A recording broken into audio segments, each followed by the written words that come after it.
Selamat pagi, siang, malam Kak Zauza dan teman-teman kelas saya. Kami dari kelompok MHS dan saya Mario selaku moderator dari kelompok MHS akan memberikan kasus serangan ransomware ke Pusat Data Internasional Indonesia.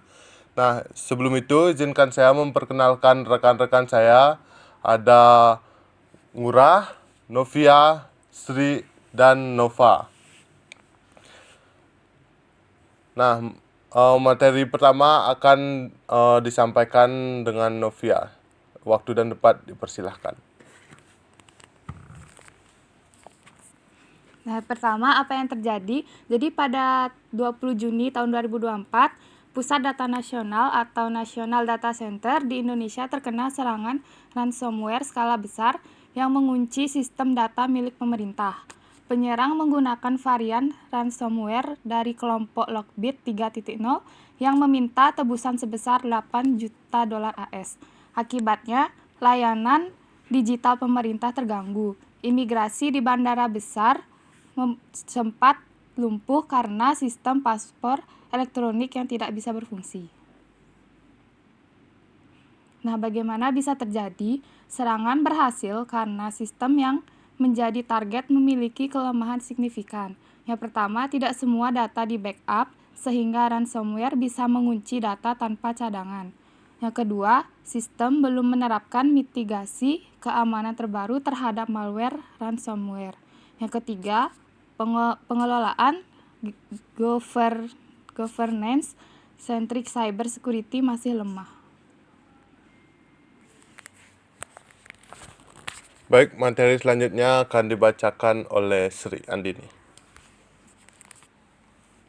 Baik, materi selanjutnya yaitu adalah faktor penyebab. Nah, yang pertama yaitu kurangnya perencanaan mitigasi risiko keamanan cyber secara menyeluruh. Kemudian yang kedua yaitu belum adanya kebijakan mandatory backup data center yang diikuti semua instansi pemerintah. Kemudian yang ketiga yaitu ada sistem patching dan pembaruan keamanan belum memadai. Nah, yang selanjutnya yaitu ada aspek regulasi dan hukum. Nah, yang pertama yaitu UU ITE yaitu Undang-Undang Nomor 19/2006 yaitu tentang perlindungan data negara dan sistem elektronik. Kemudian yang kedua yaitu ada Rancangan Undang-Undang Perlindungan Data Pribadi atau PDP yang menunggu pengesahan untuk memberikan payung hukum yang jelas terkait tanggung jawab keamanan data. Baik, materi selanjutnya akan disampaikan oleh rekan saya Ngurah. Baik, terima kasih. Jadi yang pertama, jadi siapa saja sih yang terlibat? Jadi yang pertama itu ada pemerintah Indonesia. Terus yang kedua itu ada Kementerian Komunikasi dan Informatika atau biasa dipanggil Kominfo. Terus yang ketiga itu ada Badan Cyber dan Sandi Negara atau biasa disebut BSSN. Terus yang keempat itu ada Penegak Hukum dan Forensik Digital yang biasa disebut Polri Cybercrime. Terus yang kelima itu ada kelompok ransomware atau Lockbit atau Brain Keeper, pelaku yang mengeksekusi serangan. Next. Jadi selanjutnya itu ada cara menanggulanginya. Jadi yang pertama tuh kalian bisa menyiapkan backup rutin atau enkripsi data penting. Terus yang kedua itu ada segmentasi jaringan dan deteksi ancaman otomatis. Terus yang ketiga itu ada penerapan zero trust yang dimana architecture setiap permintaan akses harus diverifikasi terlebih dahulu sebelum diberikan izin tanpa menganggap jaringan internal itu aman. Terus pelatihan karyawan dan kesadaran keamanan. Terus yang terakhir itu ada instalasi anti ransomware dan endpoint protection. Baik, materi selanjutnya akan dijelaskan oleh saya sendiri, yaitu kerangka kerja organisasi untuk keamanan dan pengendalian. Yang pertama itu ada kebijakan akses yang ketat, aturan keamanan yang mengatur siapa, apa, kapan, di mana, dan bagaimana seseorang atau sistem boleh mengakses sumber daya atau data aplikasi jaringan.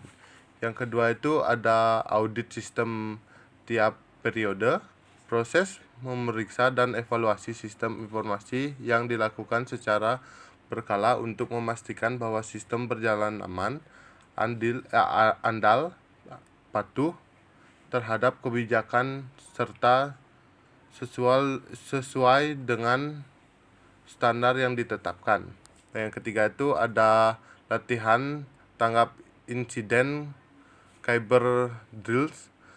Simulasi terancang untuk melatih organisasi dalam memproses insiden keamanan cyber seperti peretasan malware, kebocoran data dan terkoordinasi. Yang keempat itu ada tim CSL atau Cyber Security Leadership. Tim khusus di dalam organisasi yang bertanggung jawab atas kepemimpinan, perencanaan, pengawasan, dan pengambilan keputusan strategi terkait keamanan cyber. Nah, materi yang terakhir ini akan dijelaskan oleh rekan saya, Nova. Nah, pada slide ini akan menjelaskan apa saja alat dan teknologi yang penting untuk mengendalikan serangan cyber seperti ini. Yang pertama ada Next Gen Firewall, di mana Next Gen Firewall ini merupakan generasi lanjutan yang tidak hanya memfilter lalu lintas jaringan berdasarkan IP dan port, tetapi juga menganalisis isi data dan aplikasi. Kemudian ada SIEM, yang mana merupakan Security Information and Event Management, yang dimana sistem ini merupakan sistem yang mengumpulkan, menganalisis, dan mengkorelasi log keamanan dari berbagai sumber dalam satu pusat pemantauan. Kemudian ada EDR, yang merupakan Endpoint Detection and Response, yang dimana EDR ini merupakan solusi keamanan yang melindungi perangkat endpoint seperti laptop, PC, atau server dari ancaman cyber tingkat lanjut. Kemudian ada DLP atau Data Loss Prevention, yang merupakan sistem yang mencegah kebocoran data sensitif baik disengaja maupun tidak disengaja. Kemudian ada backup offline dan air gap storage, yang mana metode ini merupakan pencadangan data yang tidak terhubung langsung ke jaringan utama, sehingga aman dari serangan cyber. Next. Nah, kemudian ada karir yang relevan untuk menangani kasus ini. Adapun karir-karir yang relevan untuk menangani kasus ini, di sini kami simpulkan ada 5. Yang pertama yaitu ada security analyst, yang kedua ada cyber forensic specialist, yang ketiga ada penetration tester atau ethical hacker, yang keempat ada CISO atau Chief Information Security Officer, dan yang terakhir ada incident response team.